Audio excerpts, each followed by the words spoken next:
S மக்களே, big pass promo 3 வந்துருச்சு. இந்த வாரம் வாரம் வினோத்த ஏதோ ஒண்ண சொல்லி அடிக்கணும் அப்டின்னே வச்சுட்டு இருக்காரா விஜய் சேதுபதின்னு தெரியல. கிளீனிங் டீம் ஏன் வேலை செய்யலன்னு வினோத்த பிடிச்சு அடிச்சுக்கிட்டு இருக்காரு சம்மந்தமே இல்லாம. ஓகே, சம்மந்தம் இருக்கு. அவர் வேலை செய்ய வச்சிருக்கணும்.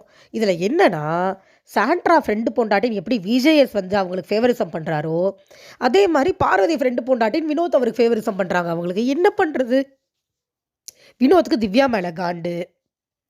திவ்யா சொல்லி நம்ம என்ன செய்ய வைக்கிறதுன்னு வினோத் சொல்லல. பார்வதிக்கு சாண்ட்ராவுக்கும் வேலை செய்யறதுக்கே சம்மந்தமே இல்லாமல் ஹெல்ப் பண்ணுறேன்னு சொன்னவங்கள ஃபுல் வேலையை பண்ண வைக்க ட்ரை பண்ணிக்கிட்டு இருந்தாங்க. அப்படி பார்த்தா கூட நான் பார்த்து விக்ரம் கமருதீன் தான் அதிகமாக க்ளீன் பண்ணிக்கிட்டு இருந்தாங்க. அவங்க பாத்ரூம் டீமு. ஆனால் ஹவுஸ் க்ளீனிங் அவங்க தான் பண்ணிக்கிட்டு இருந்தாங்க. இந்த பார்வதியும் சாண்ட்ராவும் பண்ண மாதிரியே தெரியல. ஒரே ஒரு நாள் அந்த பள்ளியோட பேசிக்கிட்டு பள்ளியாக ஏதோ ஒன்னோட பேசிட்டு சாண்ட்ரா பெருக்கிட்டு இருந்துச்சு.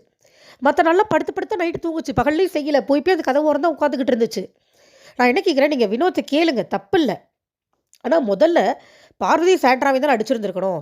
ஒருத்தர் சொல்லி கொடுத்தா தான் செய்வாங்களா? 2 பேர் என்ன பப்பாவா? ஒரு வீட்டில் ஒரு பொறுப்பு கொடுக்குறாங்கன்னா கரெக்டாக செய்யணும். அவங்க 2 பேருக்கு தெரிய வேண்டாமா? அவ்வளோ கண்டிஷன்ஸ் போட்டாங்க. அந்த தலை டீம் டிஸ்கஷன் அப்பயே அவ்வளோ பிரச்சனை.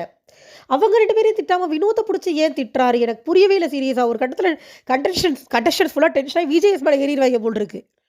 அவ்வளோ நம்மளுக்கே கடுப்பாகுது பார்க்கும்போது. சார் எப்போதான் சார் கரெக்டாக பண்ணுவீங்கன்னு எனக்கு இருக்குது சீரியஸாக. வினோத்தை திட்டி மைலேஜ் ஏற்றுறாரான்னு தெரில. ஒன்றும் புரியல. விக்ரம் எழுந்து நின்றுட்டுருக்காரு. ஸோ விக்ரமுக்கும் அடி விழுந்திருக்கும் போல் இருக்கு. நீங்கள் எதுக்கு கூட்டுறீங்க பெருக்குறீங்கன்னு. இல்லை ஒரு வேளை உங்களை என்ன செய்ய சொன்னாங்க கிளீனிங் டீம் சரி கேட்டிருப்பாங்களான்னு தெரில. அங்கே நிற்க வேண்டிய பாரதி சாண்ட்ராவும் நிற்கல, ஜம்முன்னு உட்காந்துருக்காங்க. திவ்யா வினோத் மேலே கம்ப்ளைண்ட் பண்ணுறாங்க. வினோத் பதில் சொல்லிட்டுருக்காரு.